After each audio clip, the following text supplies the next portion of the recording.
Комедия же драма? Комедия. Театрбы же кинобу? Кино. Эң күчтүү актер Кыргызстандагы? Баары Асхат Байкен айтышат. Асхат Байке да күчтүү. Бирок Болот Тентимишев. Эң сулуу кыргыз актрисасы? Мээрим Атантаева. Өкүнгөн ролуңуз? Өкүнгөн ролум Здравствуй, папа деген кинодо драманы ойногом ошол. Кайсы режиссердон сабак алмаксыз? Биздикилерденби?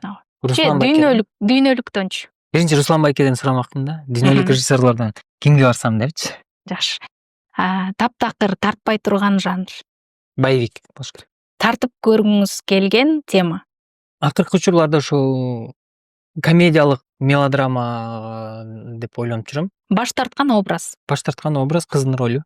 Азыркы учурда баш тарта баштаган. Самат Эркинбековдагы эң чоң талант бир сөз менен? Эң чоң талант бул адамгерчилик деп ойлойм. Бул да таланттыкка кирет.